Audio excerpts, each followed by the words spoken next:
now sit down. So please proceed to your proper seat because Miss Secretary will check the attendance and Miss, please submit it to me later after the class. So, how's your day? Okay, very good. So, as far as I remember, I gave you an assignment. Are you done with your assignment? Please pass your assignment in the middle rows and then forward. Thank you. So, last meeting we tackled about the format and the primary tips of making and delivering the speech. So, can any one of you tell me the 3 parts of speech? Yes, Miss Cruz. Okay, very good. Now, what can you say about the introduction? Yes, Mr. De Leon. Very well said. How about the body? Let me hear your answer, Mr. Smith. Okay, very good. How about the last one, the conclusion? Yes, Ms. Garcia. Okay, great. So, do you have any questions about the previous topic? If there is none, let us proceed to our next topic, which is the type of speech. But before that, let us have an activity first. Are you ready, class?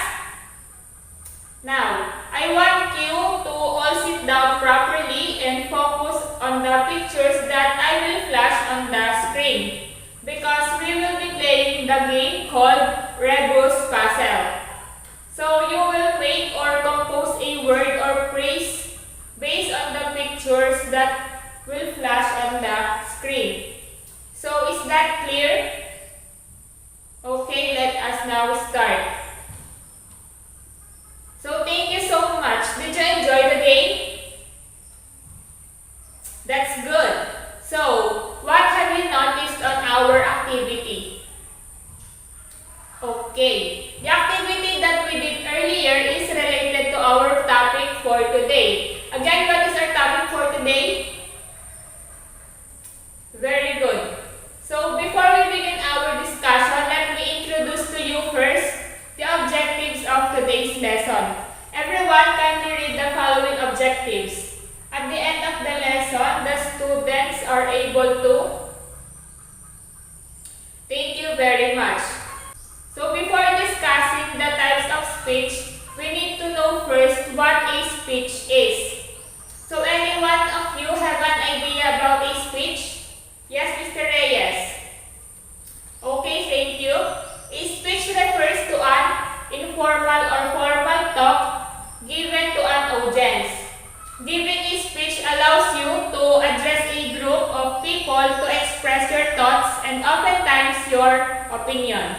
You can find speeches in many different environments and with many different purposes. For example, while you can give a quick speech before introducing someone, you can also give a speech to persuade others to see your point of view. Did you understand? Since speeches occur in a variety of settings and for different purposes, they fall into different categories. Knowing the various types of speeches can help you determine which best suits your needs the next time you speak publicly. So, we have 13 types of speech. The first one is informative speech.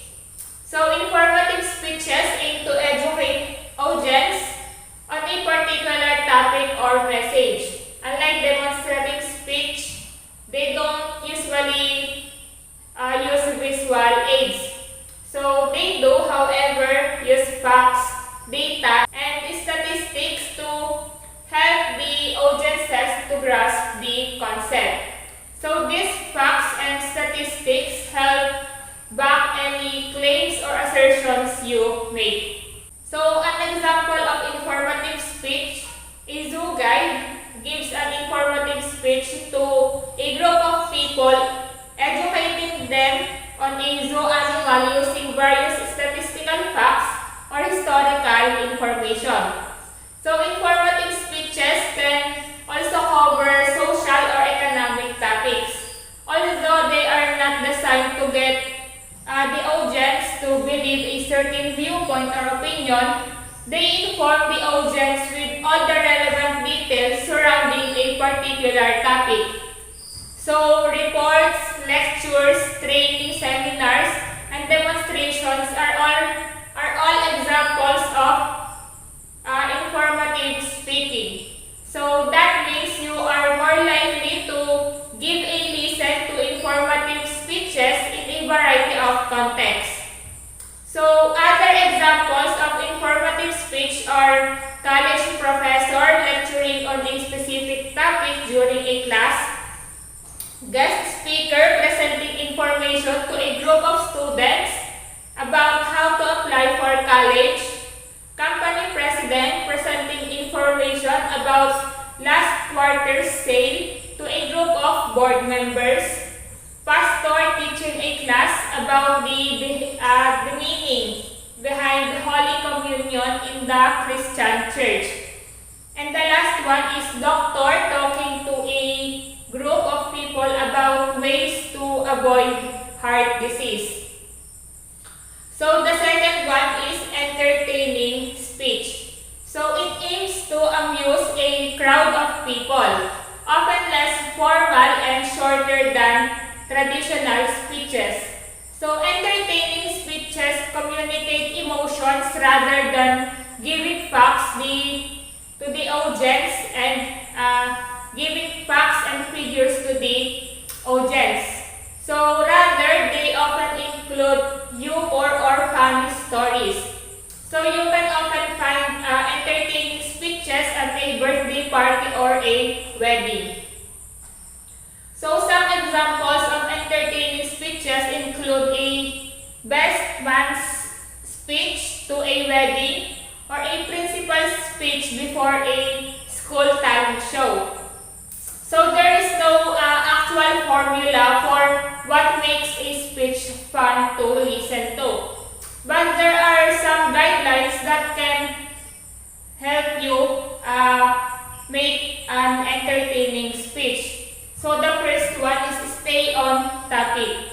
So the more specific and focused your message is, the better. So if you're showing pictures of children in Africa or talking about how hard it is living with disability, then be sure not to stray from these topics. So the second one is stay simple. So sometimes there are things that are better left unsaid.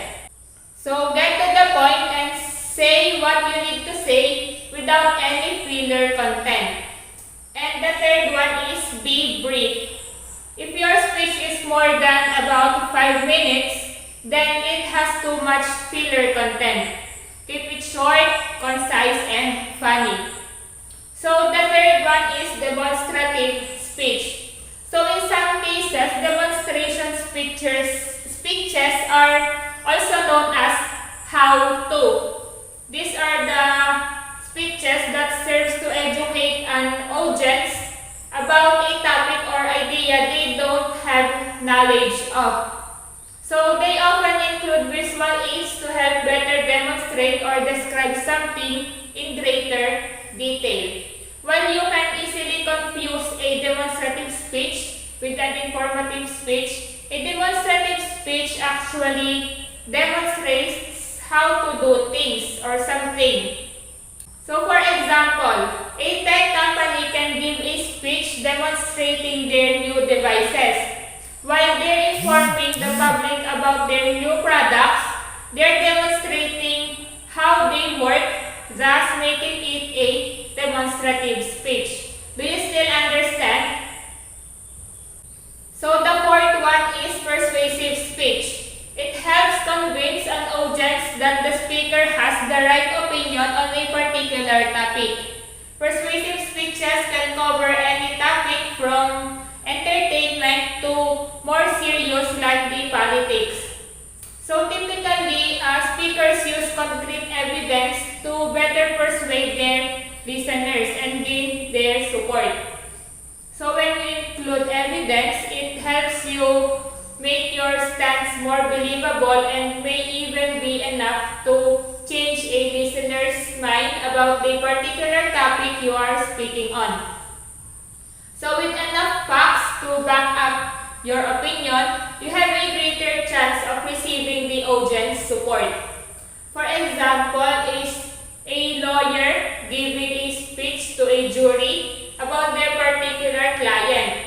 So they use a persuasive speech with enough facts and claims to get the jury support and have them vote in their favor. So keep in mind that persuasive speeches can also use emotions to help the audience better understand the speaker's opinions and feelings. So, if you are trying to convince someone to help the elderly, you likely use emotion to appeal to the audience. So now the fifth type is the oratorical speech.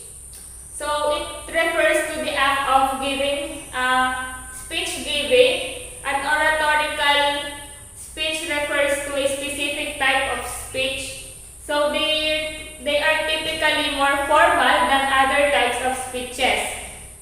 So while some oratorical speeches can be long, such those found at funerals or graduations, others may be short and more informal, such as a toast at a special event. So those oratorical speech givers don't necessarily want to persuade the audience on a particular topic.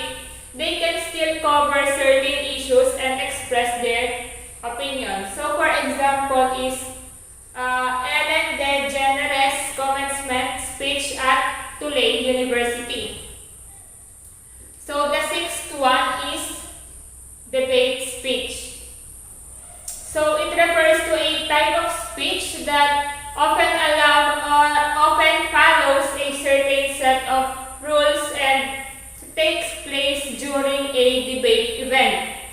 So during a debate, all sides have an equal amount of time to speak on behalf of their opinion or view. So while a debate speech often uses the same mechanics as persuasive speech and includes plenty of statistical figures to help support a claim, it's different from a persuasive speech. So for example, rather than trying to convince someone to join a particular side as with a persuasive speech, debate speeches aim to justify opinion on a particular matter. So as you prepare for a debate speech, you get to improve your public speaking, research, and critical thinking skills. So it's not worth noting that while you can prepare for a debate speech, so you can anticipate every argument other debaters will bring up. So therefore, continuously giving this type of speech helps you think more quickly and helps you feel more comfortable in this setting. Are the discussions still clear? Okay, so the seventh type is the special occasion speech that doesn't fall into a particular category and don't follow a set format. Instead, they aim to fit the special occasion, whether it is an wedding, an award show, or a birthday party. So, special occasion speeches aim to fit the context of the environment to effectively communicate the message and gain the audience's attention. While they are often short and upbeat, they are still interesting and direct. Unlike a lot of other speeches, special occasion speeches don't require the use of statistics or data. So examples of special occasion speeches include those given to introduce a speaker or a guest arrival. So you can also give this type of speech when you accept an award. So if you are accepting an award, you use a special occasion speech to express how much the award means to you.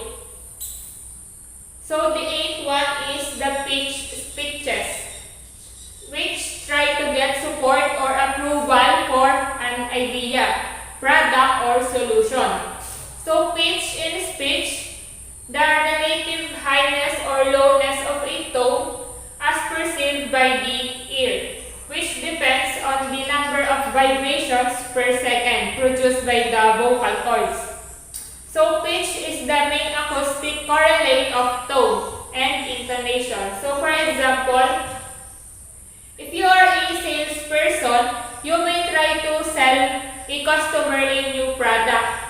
You are essentially pitching the product to them by telling them its best qualities and how the product can benefit them in their daily life. So pitch speeches can also be part of a greater presentation, such as one found in an office when you are trying to get your colleagues or superiors on board with a particular idea or approach. So the ninth one is the motivational speeches. It aims to inspire an audience and give attendees the confidence to do something better or improve themselves. So they essentially serve to lift the audience spirits and improve their self-esteem.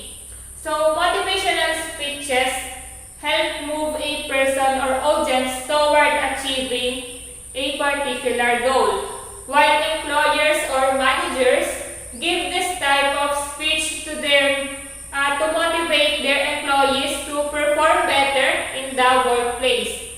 And coaches give this type of speech to inspire their team to perform better on the field or court. So here are some examples of motivational speeches. So first one, Steve Jobs' commencement speech at Stanford in the year 2005. So in this speech, Jobs' mindfulness for these differing views is readily apparent. And overall, the entire speech is surprisingly humble. Jobs structures his speech as 3 simple stories, and of course, they are anything but simple once you dig beneath the surface. So the second one is Richard St. John, The 8 Secrets of Success in TED Talk in the year 2005. That said, the rest of St. John's speech is the polar opposite and quickly jumps from one interesting point to another without any wasted words or time. So it also incorporates carefully placed jokes. In that way, even though he covers a lot of ground, his audience remembers all of it. It also allows him to connect with his audience and, unlike many speakers, share his information without appearing to be on a pedestal. So the 10th type is an impromptu speech.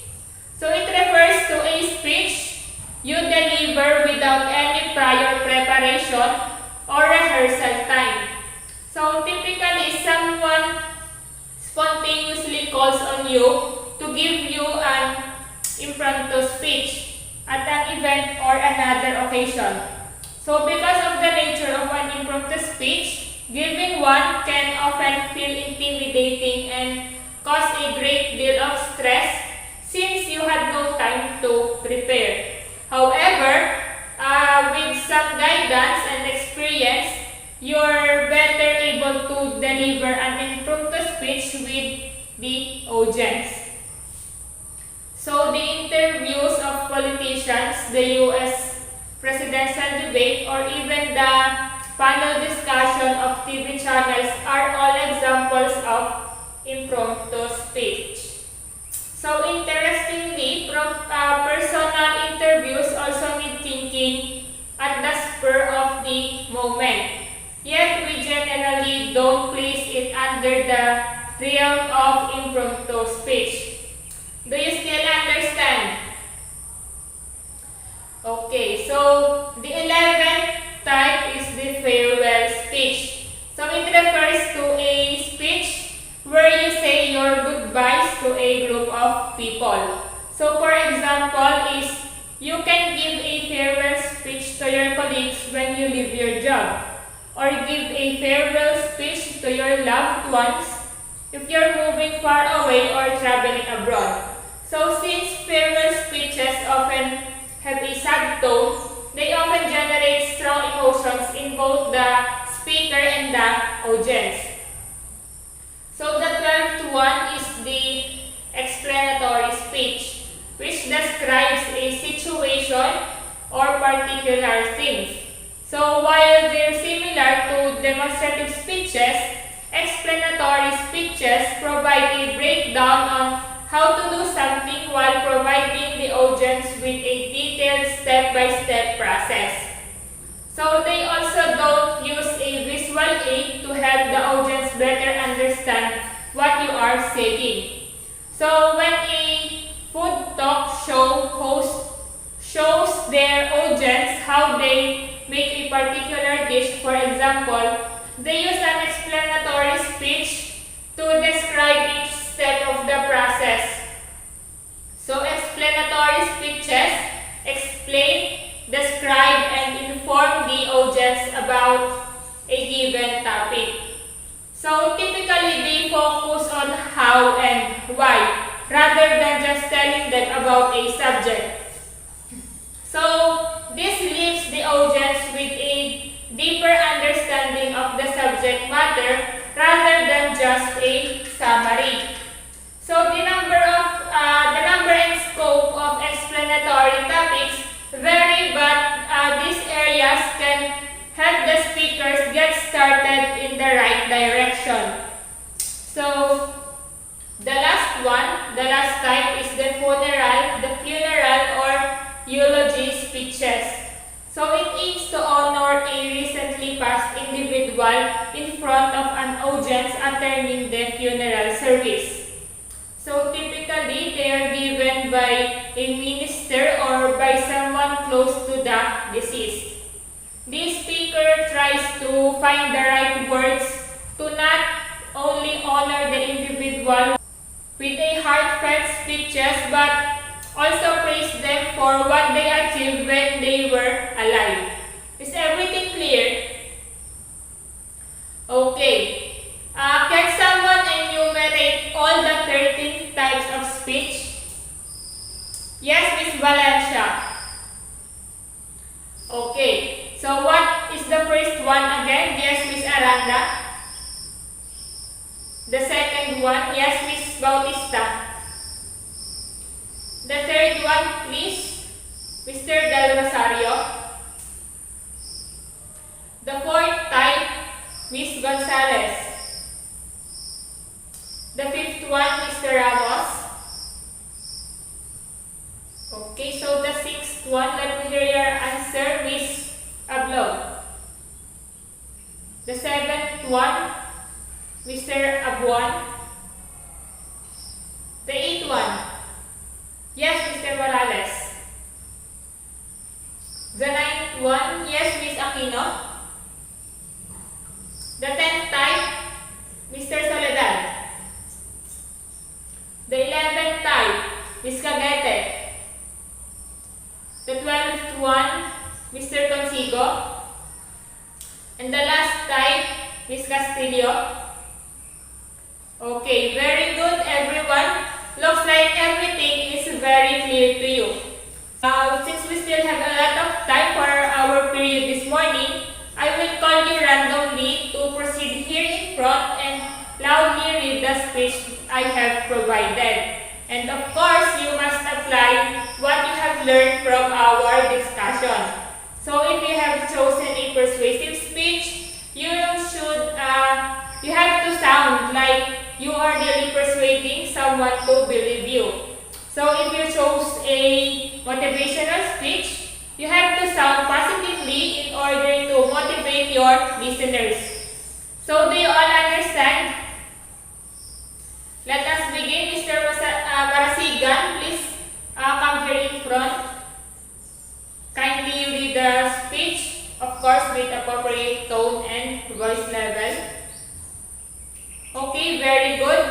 Next will be Mr. Anuevo. Okay, read your speech and of course with appropriate tone and voice level. Well done. Let us have now Miss Mendoza. Impressive. How about Miss Bautista? Very good. Let us have Mr. Fernandez. Please proceed in front. Okay, very good. Next will be Mr. Lopez. Let us have now Miss Villanueva. Very good. Let us have Mr. Castro. Please proceed in front. Okay, very good. Next will be Mr. Santiago. Impressive. How about Miss Alvarez? Well done. Let us have now Mr. Perez. Very good. Let us have Mr. Francisco. Very good. Let us have the last one, Mr. Cordero. Please proceed here in front.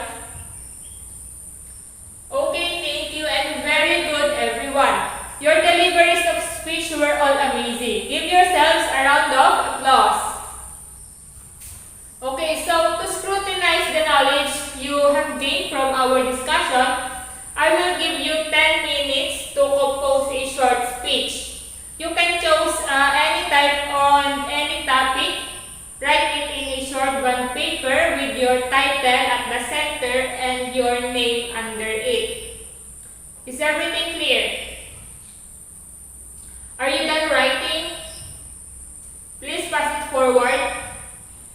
Thank you. Now for the assignment, please get your notebook and copy this.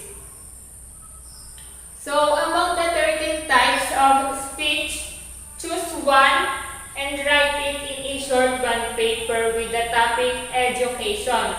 So limit your words from 1,000 to 1,500 words. Please be guided with the criteria: creativity 5 points, originality 10 points, sequence of ideas 5 points, delivery 5 points, with a total of 25 points. Are you done writing?